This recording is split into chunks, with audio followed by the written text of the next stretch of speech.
2 a.m. and she calls me 'cause I'm still awake. Can you help me unravel my latest mistake? Dropped a stitch about 17 rows behind me.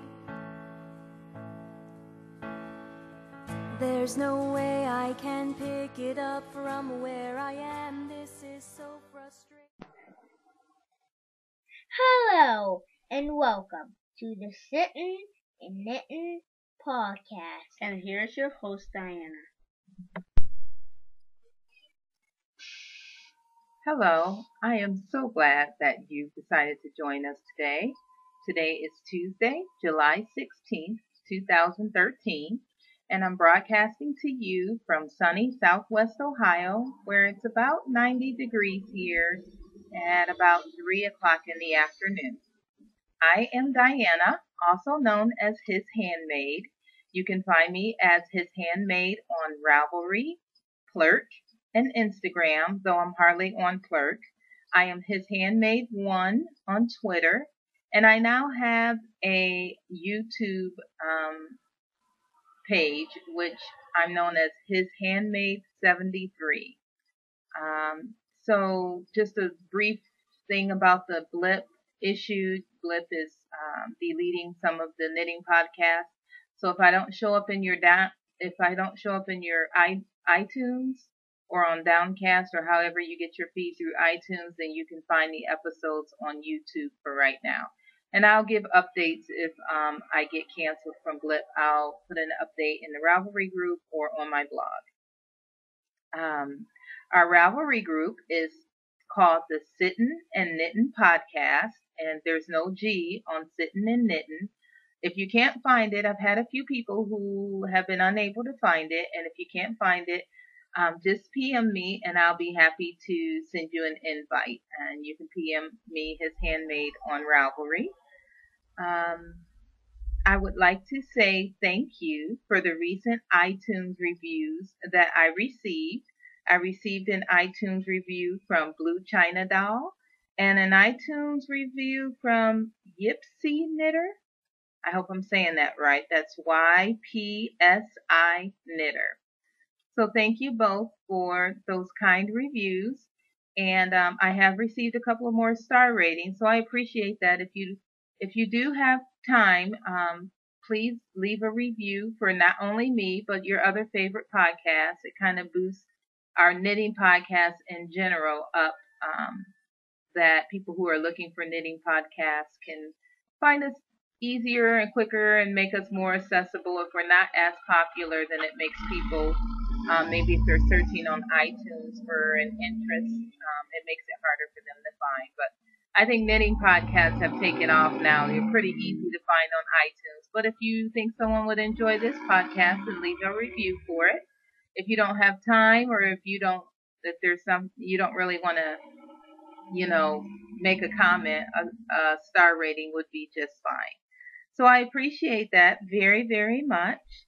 I would like to make one comment before I get started with the show. A very kind viewer, I asked for feedback, commented about noise in the background, and we think we have realized that it is I'm looking outside as I'm talking, I'm sorry, it's the traffic. I live on a busy state route, and right now with it being very hot, my windows are open and it's in the middle of the daytime, so you can hear the traffic going back and forth, and I didn't realize it was that loud since I live with it, like living, next to a train track. I don't really notice it that much, and as soon as I started recording, everything sounded really, really loud to me.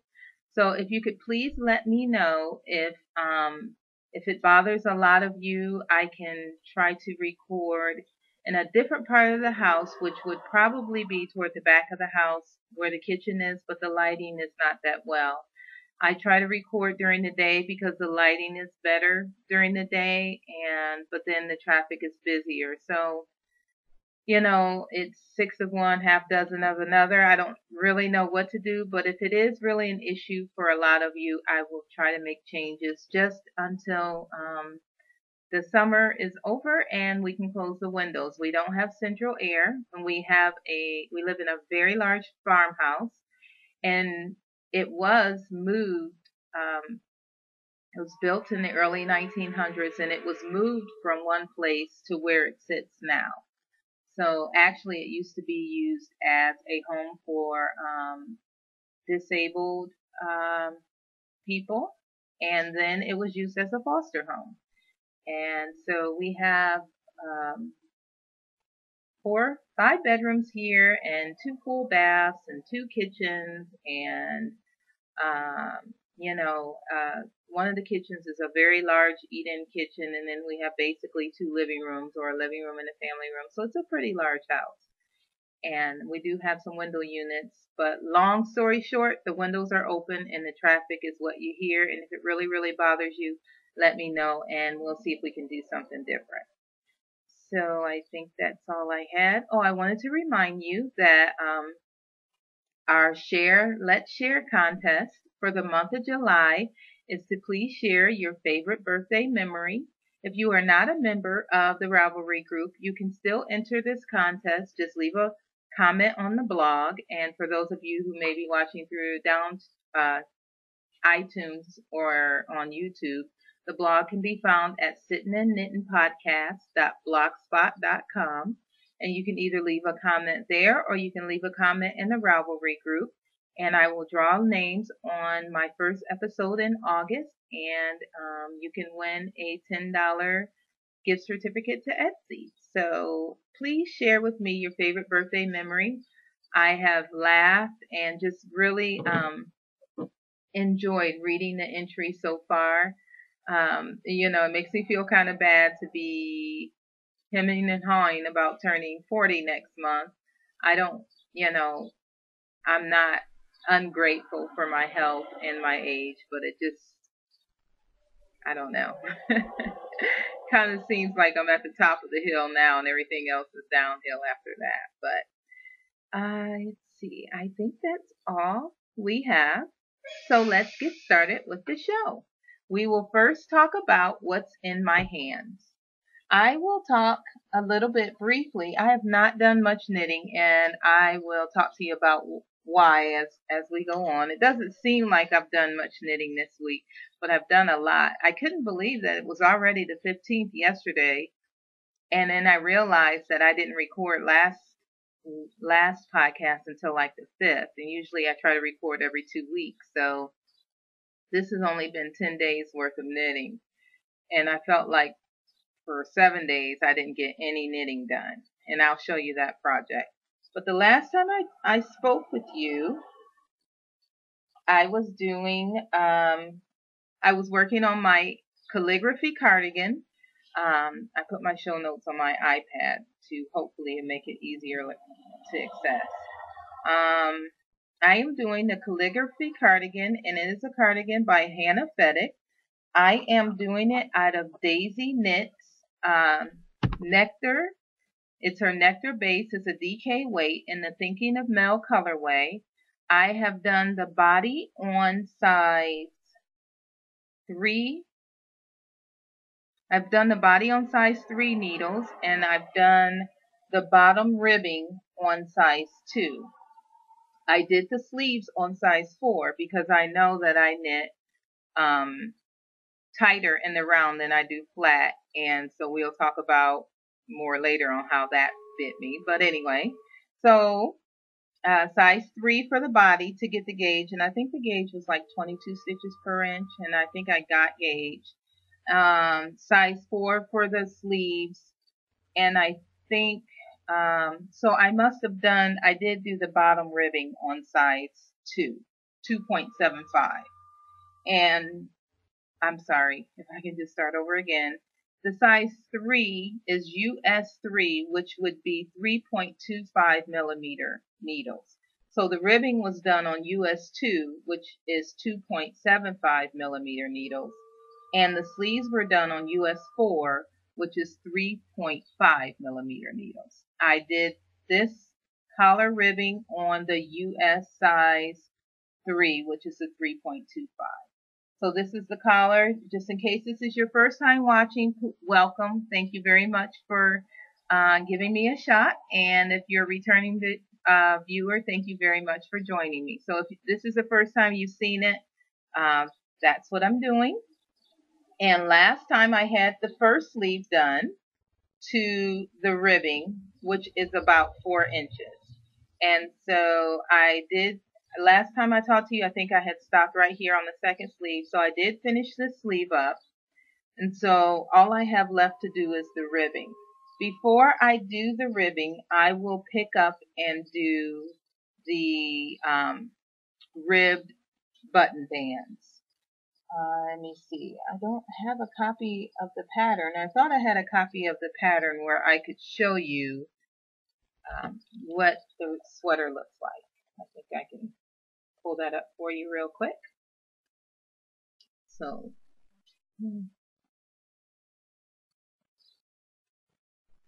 that's what the sweater looks like. So I will pick up along the front and do the button bands. And one reason that I am stalled on this is because I haven't decided if I'm going to do buttons. I've been going back and forth about doing buttons and doing maybe just another type of closure. But I think I'm going to go ahead and do the buttons. You know, sometimes I think, yes, I want to do buttons. No, I don't want to do buttons. But I think I'll go ahead and do the buttons. So the next thing I need to do is pick up for the bands. I've never picked up stitches, this many stitches before. I have picked up stitches. I did a large pinwheel blanket years ago, and it had a knitted on border, and so I picked up a lot of stitches I think I picked up stitches to do that knitted on border. But other than that, I can't really remember picking up a lot of stitches like this. So this will be a challenge for me. I think I'm going to pick up 2 stitches for every 3. I think that's what I've heard is the best way to do it. I'm sure she tells us in the pattern how many we should have. So I hope to work on that really soon. The next project that I have, work in progress, I have several works in progress, but I'll just talk about the ones that I've been working on.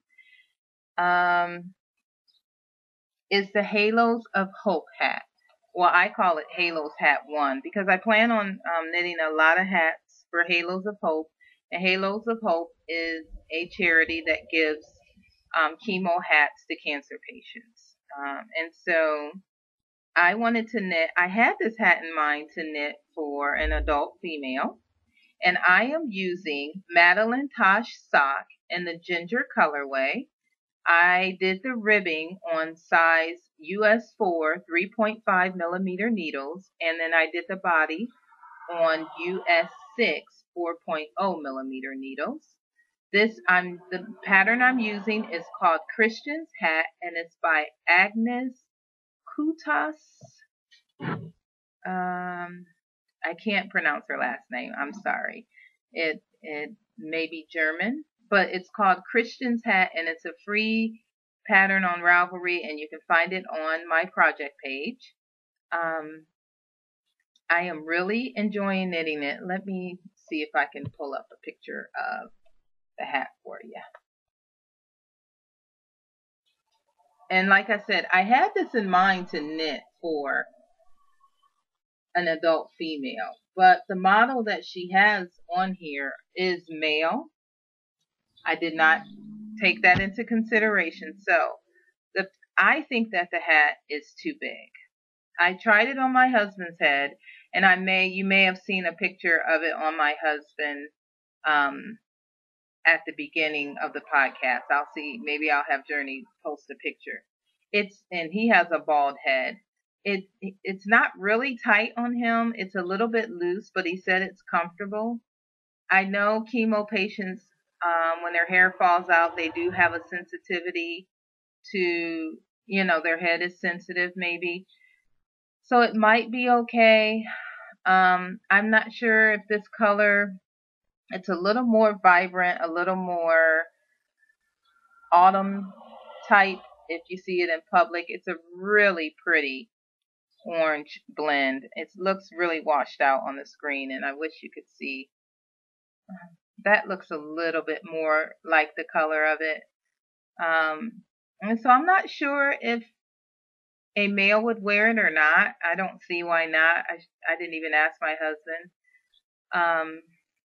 So I'm not sure if I'm going to rip it out or not. The pattern calls for worsted weight yarn, so I'm doubling this sock weight yarn to make worsted. It is incredibly soft and squishy. I messed up on the pattern a little bit. It calls to start with, after the ribbing, 3 purl rows, and I believe I've done 4. They look a little wonky there. They need blocking. So right here I need 4, and then you start with the pattern. It's cast on 104 stitches, which sounds to me like a lot for a worsted weight adult hat, but it's been years since I've knit a hat, and I don't know if I've ever knit an adult hat. I think I've knit adult hats before for charity, but I don't remember what you cast on. That sounds like a lot. So I'm not sure. I'm kind of thinking about ripping it out and casting on maybe 10% less stitches in the ribbing at least. If anybody has any thoughts about the chemo hat, I'm sure it'll fit some head, but I think my husband's head to me seems like the maximum size. And if it was just a little loose, if anything, it is going to loosen up more when it's blocked instead of tighten up. I think it is hand wash yarn. Machine wash code, air dry, superwash merino wool. So I don't know. I'm thinking about ripping it out. I didn't get much knitting done on this. I think when I talked to you all last, I had just done the 3 purl ridges, which was only supposed to be 2. So I've only, I didn't really get a lot done on it. But I did try it on him, and I think it's too big. So that's an attack on knitting for me, is maybe I should use smaller needles. One thing that I wanted to say is on this project is the first project that I have tried the traveling loop. And if you don't know what traveling loop is, there is a couple of YouTube videos on it. And see, I have, I think this needle is a 40-inch needle, but with all of these stitches, it's not long enough to do magic loop. And I was doing it on a size 16-inch needle at first, but the needles were too short, and I find that needles that are too short, they may have been 4 inches. I'm not sure how long this one is. I can, excuse the noise. I can check real quick.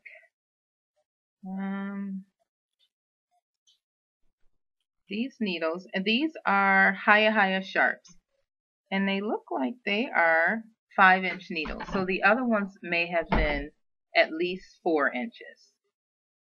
And just doing 4 inches in the round. I remember, I think I told you last podcast, I was really enjoying knitting on a 16-inch circular in the round. But in actuality, the more I knit on it, the more it hurt my hands.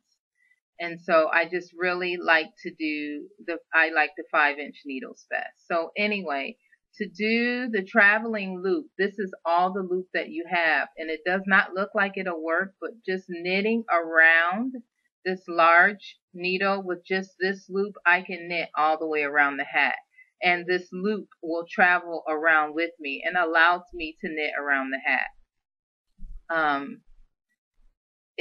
It can't be used, the traveling loop, I think on one of the videos said it can't be used if the circumference is as long as, like 1/2 of the circumference is as long as the needle. So say it was 16, or I don't know.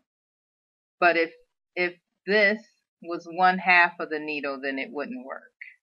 So I hope that makes sense. But anyway, this is my first time doing the traveling loop.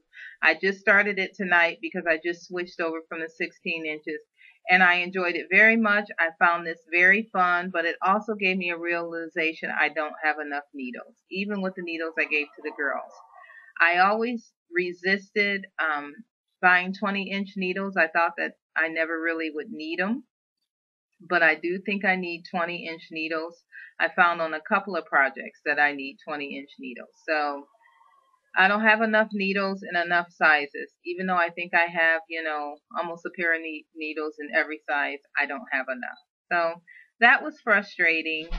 The hat being too big is frustrating, and so that is a knitting attack. I think the title of this episode is When Knitting Attacks. So that is how my knitting attacked me on that one. Let's see, is there anything else I wanted to tell you about that? Oh, I did do the cable cast on this, and it's a very, very stretchy cast on. It's firm, pretty. It's not loose or anything, but it's stretchy. So I wanted to let you know that that was the cast on I used. And that's it for that one. My next work in progress is something new, but not new. Last week I had showed you that I thought I was going to start the Gramps cardigan by Kate Oates. I did start it. I can't remember if I had started it yet or not. I did start it. Oh, I think I know what it was. I had started with another yarn. Well, I decided to use my Daisy Knits. This is Daisy Knits and her Nectar base again, but this is the Blue Sky colorway. And it looks more blue sky-ish. What I have on is a lavender, and it looks washed out because of the lighting. Maybe you can see it a little bit better. Okay, that's a little better. So I decided to use the DK weight yarn because the Gramps cardigan called for DK and I was using worsted. So I went ahead and did the ribbing, and then as I got into the pattern, it was just, I didn't really like the way it was written. She has several sizes, maybe 8 sizes, and they were all bunched together. And I mean, I know about going through and just highlighting or circling all of the directions for your size, but there was so much going on at once with the cables and everything else. I just couldn't. It wasn't that I don't have the ability. I didn't have the concentration to follow it. I couldn't follow it. I kept getting interrupted, and it was not syncing for me. So I ripped that out. I was very disappointed. I had worked on that for quite a while, and I ripped it out. And so I decided to do the Baby Sophisticate. I think the Baby Sophisticate, I thought I had brought it. I'm sorry to be reaching.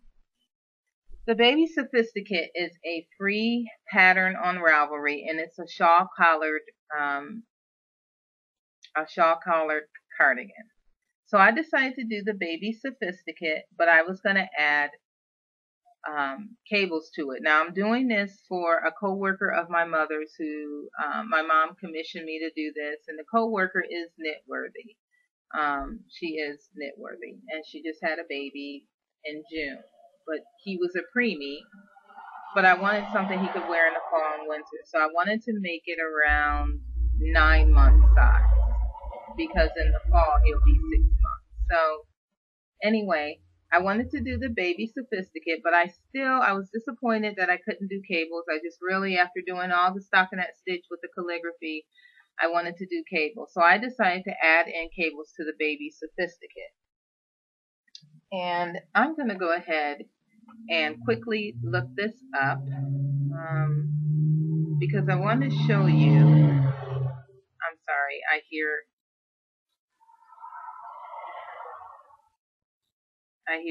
the noise and it sounds really, really loud. So the Baby Sophisticate starts off as top down, and then you put the shawl collar on last. So I was going to add, I said it'll be easy to add a 3 twist, right twist, left twist cable to it, and it'll be fine. But what I don't know how to do is to do that from the top down when you don't have enough stitches. Because with it being a child's cardigan, I was starting off with not enough stitches at the top. I did make this before for Simeon. It's on my project page. It's called Hershey's. I think it's called the Hershey sweater or Hershey cardigan, and I made it for Simeon.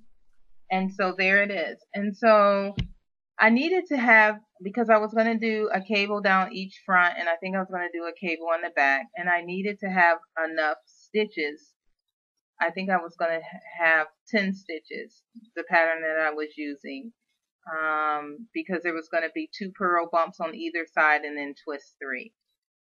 I didn't have enough stitches to start off, so I started off with it, and then I started to do the cable, and it seemed like the cable was appearing out of nowhere. At first, I thought, well, the shawl collar will cover it, but then the more that I knit on it, and the more I knit on it, I didn't like the cable just starting out of nowhere.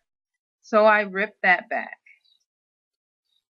And then it came to my mind, hey, with you putting cables in, this is going to draw it in more and make it smaller. So I just thought, I'll just make the baby sophisticate. I was talking to a friend. She said, it's a nice enough sweater. You don't have to do the cables. I really wanted to do the cables. So I started it again. I cast on again and got halfway through the yoke. And then I realized this is a worsted weight. This sweater calls for worsted weight yarn, and the largest size it goes to is the 6 to 12 months. Well, I was using DK weight yarn, which was going to make the sweater smaller.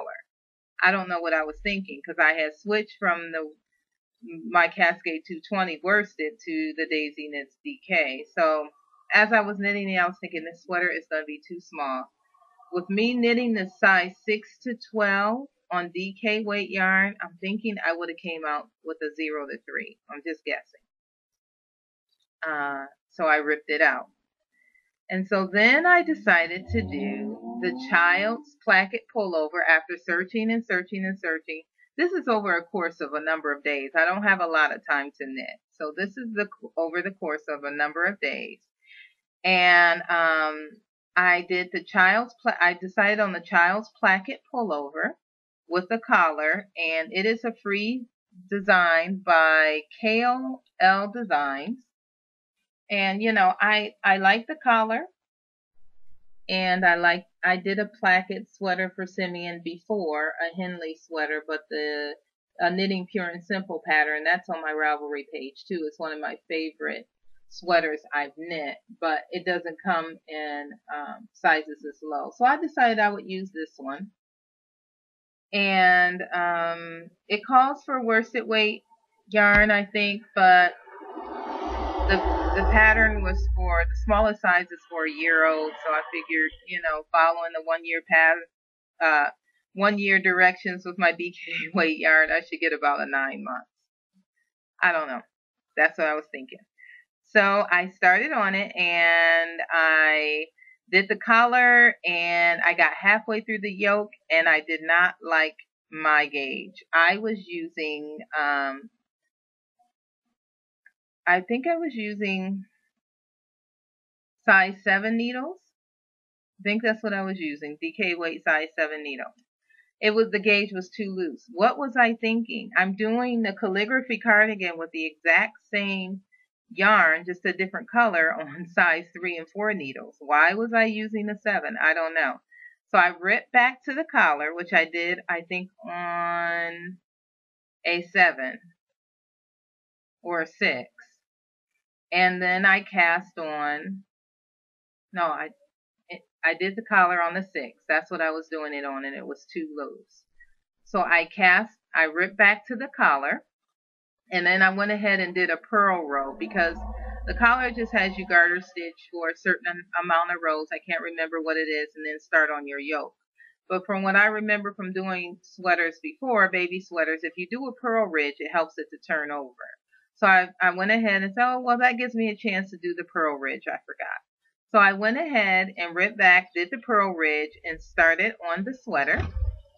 And then I got through the increases. And then what I ended up doing, which is I was cross-checking it with another Knitting Pure and Simple 3-pattern top-down baby cardigan that's online for DK weight yarn. And it seemed like the numbers there were adding up with the numbers on this sweater. So everything was going to be fine, and I was going to get the size I wanted to get. So I went and knit happily. I divided for my sleeves, and I didn't have, because I have 3 other adult sweaters on the needles, I didn't have the 16-inch circs like I like to use for my sleeve holders. So I just used some 2 DPNNs and held the sleeves with those. After you make your placket, make the buttonholes, divide for your sleeves, then you're supposed to join it and knit in the round. Can you see where my knitting attacked me here? Yes.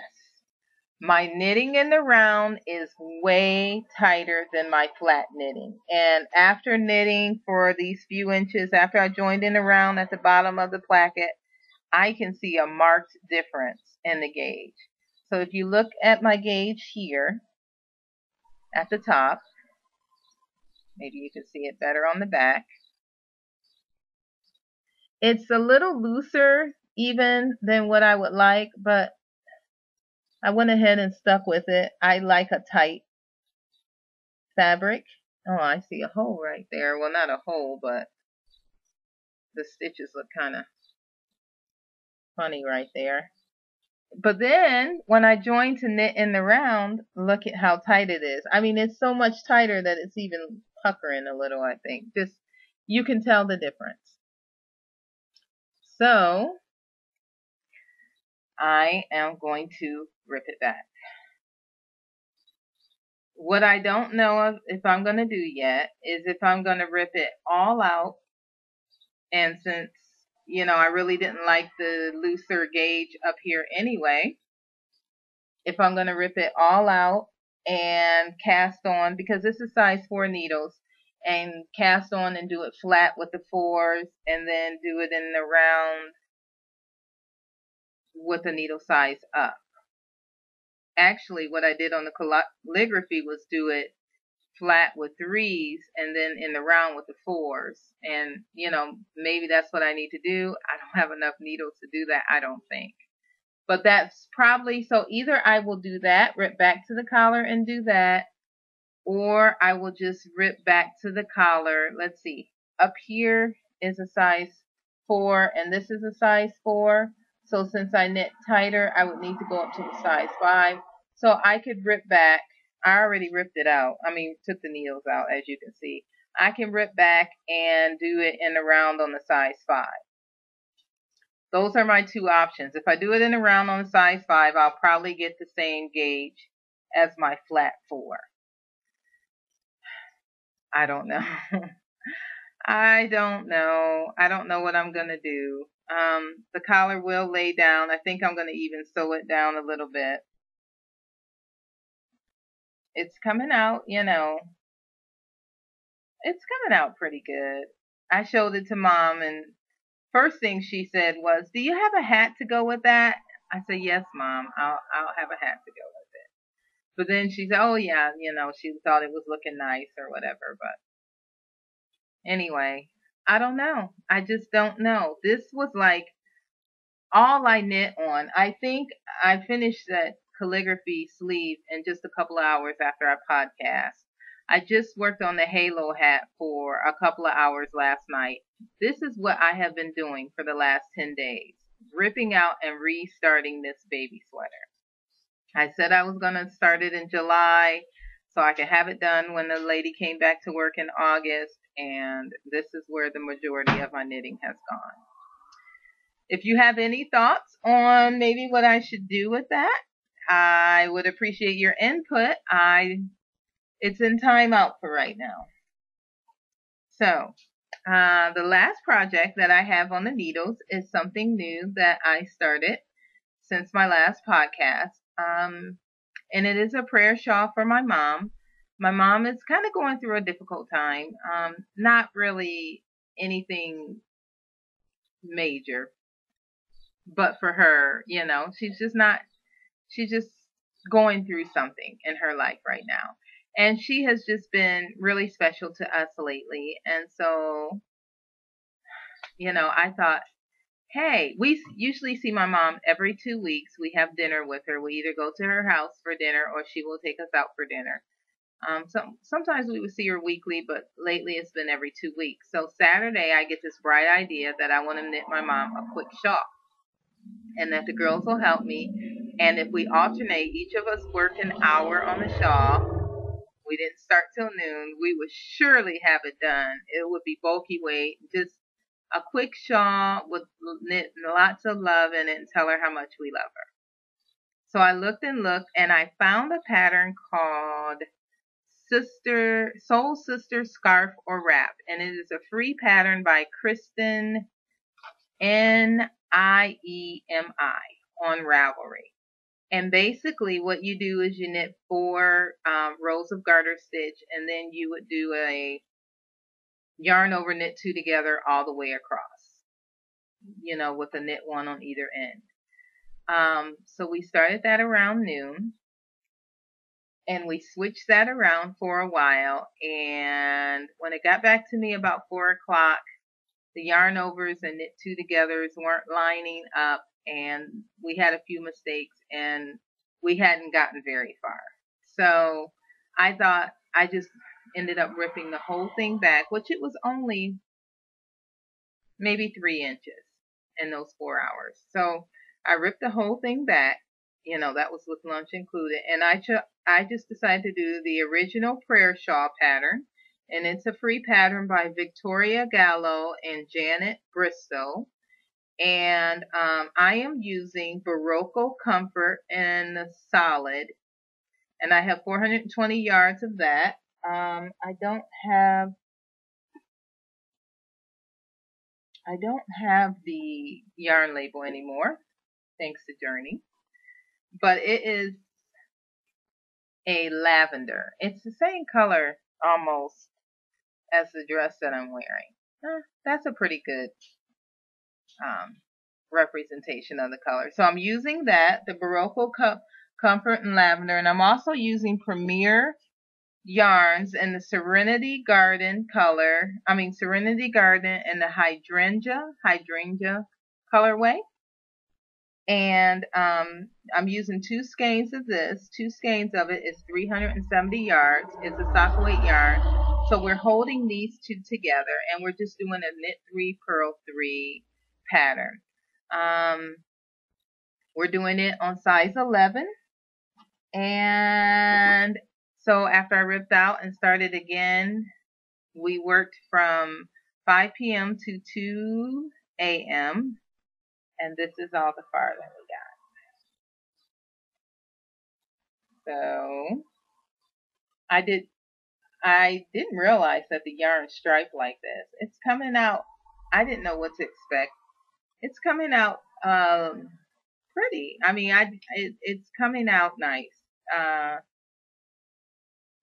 I think it's an interesting combination of color. We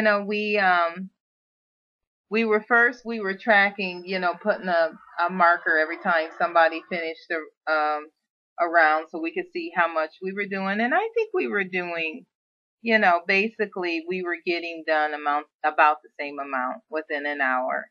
We do have a few places in here where there are knit 3s where there are supposed to be purl 3s or vice versa. But I just decided to leave those as it's mostly about the love that we're putting into it for Mom and not for me to redo.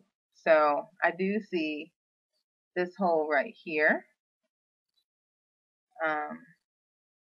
So I might try to fix that. We've already done 1 ball of the Barocco Comfort, so this is probably half the length of the shawl, because after we finish this, we won't have any more. So we're halfway done. I told the girls we'll probably work on it some today. We're going to work on it daily until we get it done so that we won't be waiting for the day before we're supposed to see her again and just say, oh, we haven't finished the shawl. It is acrylic, but I will wash it and block it out a little bit. And I think Mom will take it to her office and use it as a wrap over her shoulders and just to know that we love her and appreciate her. So this is all the three and we had fun trading it off. I think we all three really enjoyed working on it together. So that is Mom's prayer shawl. And that is it for my knitting. What am I aspiring to? I can't see past, I don't have anything that I'm aspiring to right now. I've been thinking lately, Megan from Stockinette Zombies had a little bit of a discussion on how she's not a monogamous knitter anymore. She used to be, and I have really admired that in her, so I've never really been a monogamous knitter, but I've been kind of thinking about getting back into, since my knitting time is so limited, concentrating on one project at a time. I have several projects. I have 3 sweaters on the needles for myself. I have a pair of socks. I have the charity hat. I have the gift sweater. I have Mom's shawl. I have all those. I really don't need to queue up anything else. So my queue is very large and my wish list for patterns is very large. I would like to work individually on everything that I have cast on and get all of those done first. So my aspirations is to finish everything in my whip basket. That's what I'm aspiring to. So we come to on my iPad. I want to share a little bit with you all. I have a few questions about what I'm watching and reading. I have not been in my vehicle much, so I have only listened to a couple of the essays on, I think the audiobook is Knitting by Leela Narji, where she puts together essays.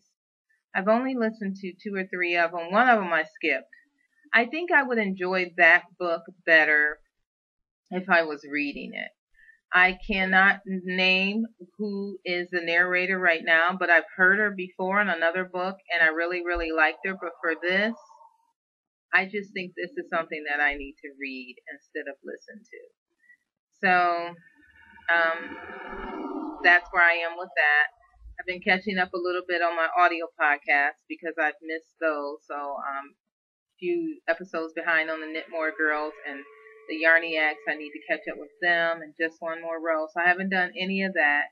As far as what I've been watching while I was going through all of the circus acts, so to speak, with the sweater, I was keeping Netflix pretty busy and a couple of the movies.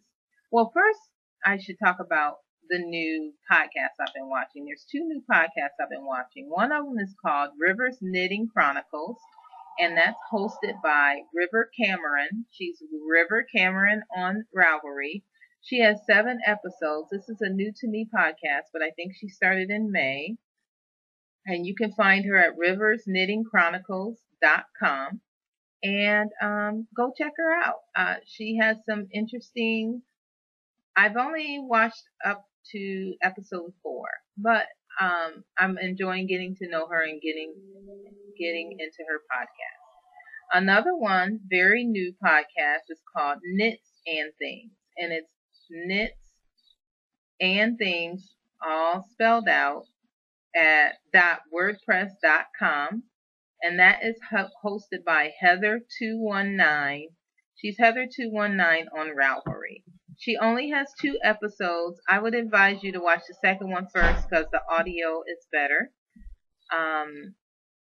And then go ahead and maybe watch the first one or listen to it because the video is better on the second one. The video is not very good on the first one. But she's a great knitter, has some interesting projects, and she shares about her son, and I'm enjoying her her podcast. And so I like to see what direction she takes. So those are two new to me podcasts. I haven't talked much about video podcasts lately, so I would encourage you to check those out and see if you like them. Some movies that I have been watching. One came out in 1975, and it is called The Other Side of the Mountain, and it's a true story about Jill Kinmont. In 1955, she was a famous skier, and she had an accident right before she went to the Olympics, I believe, and she was paralyzed from the accident. So it is about her trials and triumphs after that skiing accident. So that's one that I enjoyed. Another one that I've watched is called Ice Crystals, and this one came out in 2010, but I guess it's a remake from maybe a 1970s movie, and it's about a young figure skater who, after an accident while she was skating, she became blind, and how she overcomes those trials and triumphs. Don't ask me why. You know how it is with Netflix when you watch one movie, they say, well, if you like this, you'll like other titles like that. I'm really not in a morbid place or anything, and these movies do have happy endings, and yes, they do make you cry, but I don't know why. Because the next one I watched, came out in 1999, and it's called At First Sight, and it's about Virgil Adamson, who is played by Val Kilmer, who is used to be one of my favorite actors. And he did an excellent job in this, and it's about a blind man who had a surgery to help him to see again, and his trials and triumphs through all of that. Something else that I recently watched for you sci-fi fans is we did get the new Star Trek movie. It's out on Redbox, so we did get that, and I would like to say that I did not like it. Journey and I have been going through the old Star Trek movies with Captain Kirk. I really didn't like The Next Generation was okay, but Deep Space Nine and all that, I really didn't watch it. I thought I really, really liked Star Trek. And now that I'm watching it again, it seems really, really cheesy, when you look at the special effects. But then again, that was the 60s. But, I just really the characters are really endearing to me. Captain Spock and Sulu and, not Captain Spock, Captain Kirk and Sulu and Spock and all of those. So I really liked it. And I probably should not have watched it before and been watching it before I watched the new one. Because what the new one is really, I guess it tells how it began. And so it's like Star Trek before we started seeing this. How did they get on the Enterprise? And so it has a young Kirk and a young Spock and a young Sulu, and how they all met and became friends, and their first voyage. And with the original characters being fresh in my mind, I didn't enjoy it. Now, my husband, who says he's a non-Trekkie fan, said he enjoyed it. But for me, I didn't enjoy it. So, it was an okay movie, but nah, I just rather have the original. For our ASL minute, I wanted to teach you a sentence called, what is your favorite color? And ASL, as you know, anyone knows who translates from English or between languages, they're not going to say it exactly in English. So they don't have adverbs and helping verbs and different things like we do. So to ask what is your favorite color in ASL, you would say, your favorite color? What? And so, I was thinking about, well, what can I talk about for ASL that has something to do with knitting? So if you want to say you put your flat hand up and just kind of push it toward the person to let them know that you're talking about them in a possessive type of way. Your. If you want to say mine, you would put your flat hand on yourself. Mine. His, you would put your flat hand out. And so anyway, the flat hand shows possessive. So your, and for favorite, you would tap your chin. You would just tap your chin like this. Your favorite. your favorite, and color is signed at the chin too. And you kind of wiggle your fingers at your chin. Color, color. And then you can put your eyebrows, put your eyebrows down for when you ask a question, what, when, why. You kind of squeeze your eyebrows together and you can say what. Your favorite color is what? Your favorite color. Or we talked about what like this. You put your flat hand to the side, use your dominant hand, and just kind of bring your finger down like this. What? So your favorite color, what? And then next podcast, we will sign some of the colors. And I think I did this in some episodes back, but to review, we will do some signs for colors. But that is our ASL minute. I hope I didn't go too fast, and I hope that it can benefit you in some way. Several of you asked for me to continue it, and I'm very thankful to do that and happy. So for our knitting circle, I wanted to share with you, I talked about no idle hands and how I had got this book from the library and I was determined to read it, and I still haven't gotten past the introduction. But there was something that struck me. I read it last week right after the podcast, and I thought, this really says, she was asking, different questions. Why do you knit? Where do you knit? And, as she was surveying people for the book, but she gets real deeper into the history of knitting later. This is just, like I said, the introduction. But one person, she asked, why do you knit? And also, I had heard this before. Juliana, who is Jules Lunder, hostess of the Equal Opportunity Crafter podcast, which is one of my favorite podcasts, she had said this too. So this quote from the book says, it says, a heartfelt summation from Mary Julius of Lanham, Maryland. She said, I knit mainly for the satisfaction of accomplishment. Since in my 30-odd years as a full-time homemaker, I expended such an enormous amount of energy merely to maintain the status quo with the same work still there to be done again the next day, that it was so satisfactory to spend even a few moments doing something that didn't need to be done again.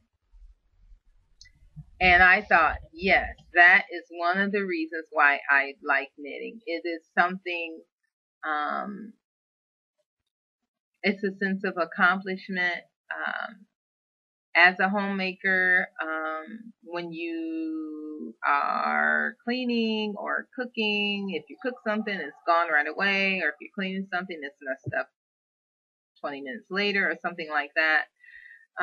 There's something about doing something that sticks that I get from knitting. So I said, yes, that's exactly how I feel. And that's exactly, that really defines what knitting is to me, and, on and on and on. I just really was able to identify. Then I started doing the sweater, and I kept ripping it out and changed the pattern and doing this and that and the other, and I was so frustrated. And at the end of a week, I was like, I have been knitting on this sweater all week and I've gotten nothing done, and I still enjoy it and still feel a sense of accomplishment and still find a peace from it. It's not the same. Ripping it out is not the same as sweeping the floor and the floor getting messy again, or doing some other chore that is needful, and I know when my nest is empty I'll miss it. But doing any other chore that I do, laundry, which never ever seems like I can see the bottom of the laundry basket, but still, the knitting and starting over and everything, I still feel like I learned something. I've learned something about my knitting. I've learned something about me. I've learned something new about patterns, even though I feel frustrated, even though I want to put the hat aside because I think it's too big, or I don't know if I'm ready to pick up stitches on the sweater yet, or I'm not getting the right fabric that I want to on the baby sweater, or if I have drop stitches in the shawl. There is still a great sense of accomplishment that I get from my knitting. And that's why my hands will not be idle, but they will continue to knit. So thank you very much for joining me today. And I will see you, Lord willing, in 2 weeks around the 1st of August. Take care. I feel I should just slam it down on the table and walk away madly. 'Cause my stitches don't count up and I missed a cable. This yarn's not the size that it says on the label. Now I can't